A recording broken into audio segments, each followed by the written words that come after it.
Everyone welcome back to my channel. तो आज की वीडियो का टॉपिक है कि सेलुलर इंजरी क्या होती है। जैसा कि हमने पहली वीडियो में देखा था कि हमारे पास जब भी किसी सेल के ऊपर किसी किस्म का स्ट्रेस पड़ता है तो उसके लिहाज से जो है सेल अपने आप को ना चेंज करने की कोशिश करता है। उसमें मुख्तलिफ़ किस्म की टाइप्स थी जो हमने पढ़ी थी, हाइपरप्लेजिया, एट्रोफी, हाइपरट्रोफी, इसके अलावा और भी टाइप्स थी। तो अब हम पढ़ने जा रहे हैं आगे कि सेलुलर इंजरी क्या होती है। अगर फ़र्ज़ किया किसी भी सेल के ऊपर हम इतना ज़्यादा स्ट्रेस डालेंगे कि वो स्ट्रेस को विथस्टैंड नहीं कर सकता या बर्दाश्त नहीं कर सकता, तो उसकी वजह से क्या होगा, उसका एट द एंड रिज़ल्ट में हमारे पास सेलुलर इंजरी काज होगी। अब इसकी इंजरी की वजूहात भी डिफरेंट हो सकती हैं, तो ये हम इस वीडियो में पढ़ने की कोशिश करेंगे। तो चलते हैं, देखते हैं वीडियो में क्या लिखा हुआ है इस बुक में जो है हमारे पास।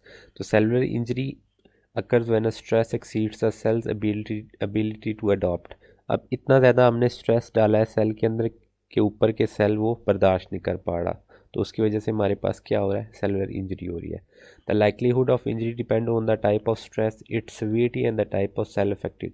अब ये भी डिपेंड करता है कि सेल कौन सा है जिसके ऊपर हम स्ट्रेस डाल रहे हैं। फ़र्ज़ किया, अब न्यूरॉन्स की एग्जांपल यहाँ पे इन्होंने हमें दी हुई है कि वो हाइपोक्सिया पे सबसे ज़्यादा जो है डैमेज होती हैं। उनके जो डैमेज हो जाते हैं ज़्यादातर हमारे पास क्या 4 मिनट के अंदर अंदर ही उनमें सेल डेथ होना शुरू हो पड़ती है। इसके अलावा हमारे पास अगर हम कार्डियक सेल की बात करें या कार्डियक मसल की बात करें तो उसका तकरीबन टाइम जो है हमारे पास 8 मिनट है। इसी तरह हमारे पास स्केलेटल मसल है, वो ज़्यादातर क्या होता है हमारे पास हाइपोक्सिया के रेजिस्टेंट होते हैं। तो ये है टाइप पे सेल की जो है वो भी डिपेंड करती है कि कौन सी है, तो उसके हिसाब से हमारे पास क्या सारा कुछ होता है। फिर ये है कि टाइप ऑफ स्ट्रेस भी मैटर करता है कि कौन से टाइप का स्ट्रेस है हमारे पास। हम एकदम से अगर स्ट्रेस आ रहा है इन द फॉर्म ऑफ एम्बोलाई हो रहा है, तो एकदम से हमारे पास क्या हो रहा है, ब्लड सप्लाई कट हो रहा है उस एरिया का, तो उसकी वजह से क्या होगा, जो इंजरी होगी वो डिफरेंट होगी। अगर फ़र्ज़ किया कोई एथीरोस्क्लेरोटिक प्लैक बन रहा है हमारे पास, उसको बनते हुए ज़ाहिर बात है एकदम से तो नहीं वो बन जाएगा, तो स्लोली प्रोग्रेशन होगी उसकी, तो उसकी वजह से हमारे पास जो सेलुलर इंजरी होगी या वेदर हमारे पास एट्रोफी होगी, तो वो एक अलग मैकेनिज़्म है, ठीक है। और सेवियरिटी भी डिपेंड करता है, जो मैंने अभी आपको बताया टाइप ऑफ सेल अफेक्टेड है वो भी मैंने आपको बता दिया।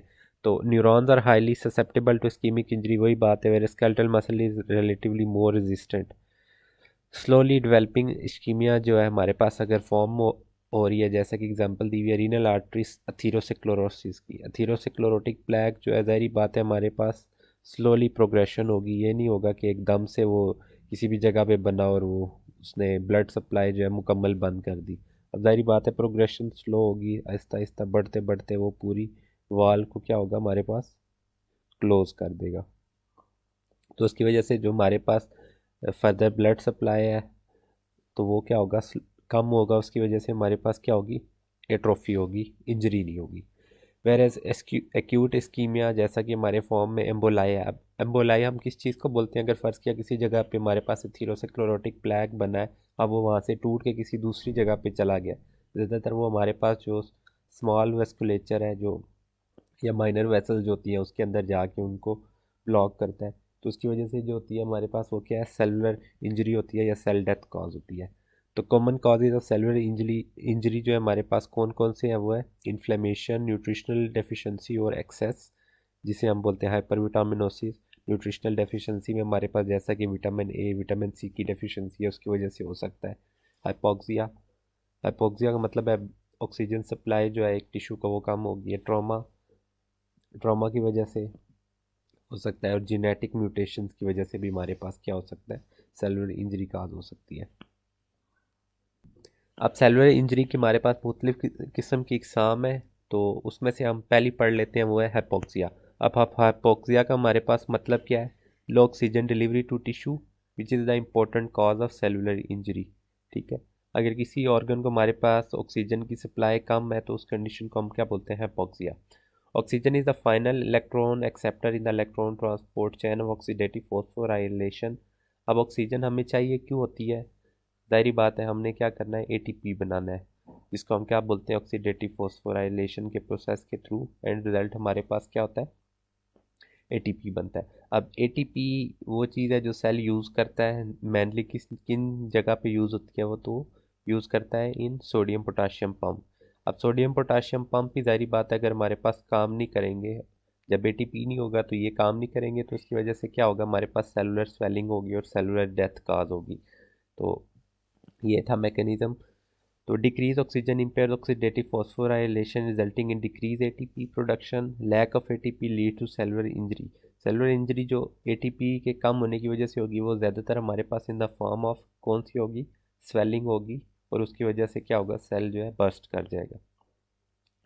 अब हमारे पास इस्कीमिया की जो है मुख्तलिफ काजेज़ हैं, जो कि हैं हमारे पास कौन कौन सी हैं, सॉरी हाइपोक्सिया की हमारे पास मुख्तलिफ काजेज़ हैं जो कि हो सकती हैं in the form of ischaemia हो सकता है, हाइपोक्सीमिया हो सकता है, decrease oxygen carrying capacity of the blood हो सकता है।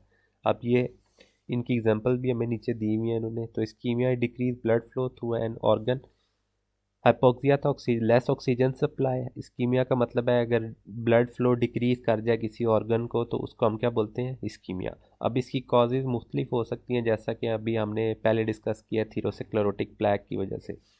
ये हमारे पास क्या करता है, डिक्रीज आर्टीरियल परफ्यूजन करता है।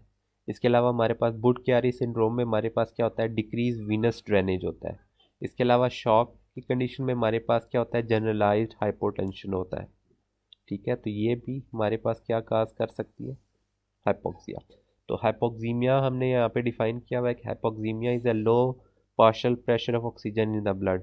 अब ये बड़ा इंपॉर्टेंट कॉन्सेप्ट है जो कि ज़्यादातर लोगों को नहीं पता होता कि पार्शियल प्रेशर ऑफ ऑक्सीजन जब हमारे पास कम होगा तो उसकी वजह से भी हमारे पास क्या हो सकता है, हाइपोक्सिया काज हो सकता है।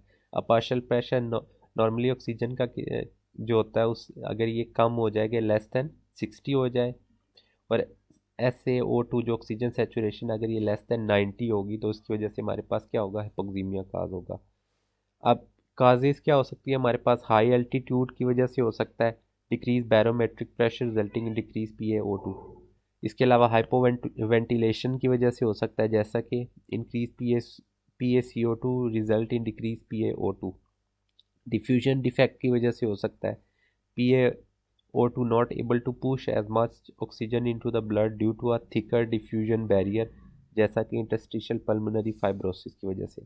जाहिर बात है जब लंग्स में हमारे पास ऑक्सीजन आ रही है, ठीक है, फ़र्ज किया ये हमारे पास लंग्स है, इसमें हमारे पास ऑक्सीजन आ रही है, तो अब जाहिर बात है ये डायरेक्टली तो नहीं हमारे पास जाएगी जो है ब्लड में, उसके लिए हमारे पास कोई एक बैरियर है जिसके थ्रू वो क्या करेगी, ब्लड के अंदर जाएगी।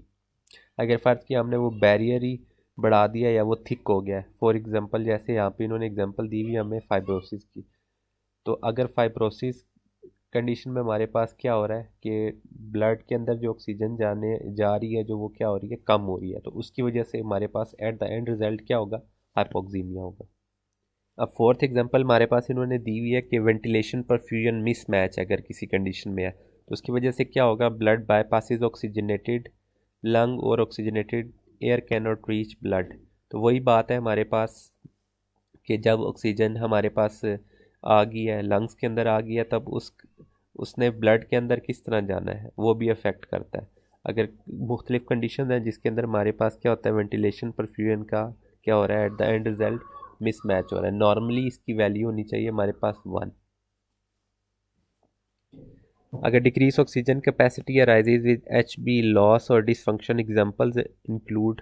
अब ऑक्सीजन कैरिंग कैपेसिटी जो है हमारे पास वो क्या हो रही है, वो भी कम हो रही है। कौन कौन सी कंडीशन में, जैसा कि एनीमिया में और कार्बन मोनोऑक्साइड पॉइजनिंग में। एनीमिया को जैसा कि आपको पता होगा डिक्रीज HB लेवल जो होता है हमारे पास, और कार्बन मोनोऑक्साइड पॉइजनिंग में हमारे पास ये होता है कि ऑक्सीजन जो है वो कंपीट नहीं कर पा सकती हमारे पास जो है कार्बन मोनोऑक्साइड के साथ, जो कि डायरेक्टली अटैच कर जाती है हमारे पास किसके साथ, HB के साथ। या आप कह सकते हैं जो एफिनिटी है कार्बन मोनोऑक्साइड की अटैच करने की HB के साथ वो ग्रेटर है as compare to oxygen. Normally कितनी ग्रेटर है, तो 26 टाइम्स जो है कि हमारे पास ग्रेटर है इसकी।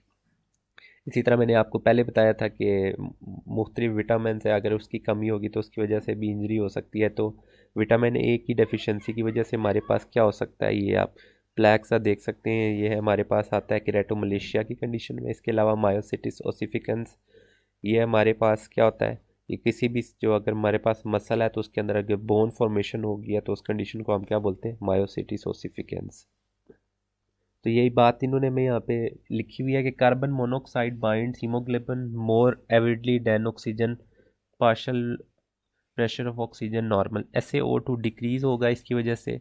Exposure include smoke from fires, exhaust from cars और गैस हीटर्स। तो कार्बन मोनोऑक्साइड के हमारे पास जो सोर्स है वो कौन कौन से हैं? स्मोक फ्रॉम कार्स हो सकती है, एग्जॉस्ट फ्रॉम कार्स और गैस हीटर, ठीक है। Classic finding is cherry red appearance of skin. ये इंपॉर्टेंट एमसीक्यूज है आपके लिए। ये क्लासिक फाइंडिंग हमारे पास क्या होगी? कार्बन मोनोऑक्साइड पॉइजनिंग में cherry red appearance of skin होगी। अर्ली साइन ऑफ एक्सपोजर क्या होगा हमारे पास? Headache, significant exposure lead to coma and death. इसके अलावा एक और कंडीशन है जिसे हम बोलते हैं मेथेमोग्लोबिनीमिया। अब इसमें क्या होता है, नॉर्मली जब हम आयरन जो होता है हमारे पास ब्लड के अंदर होता है वो होता है Fe+2 फॉर्म में होता है, लेकिन हीमोग्लोबिनीमिया में हमारे पास जो आयरन है वो कौन सा होता है?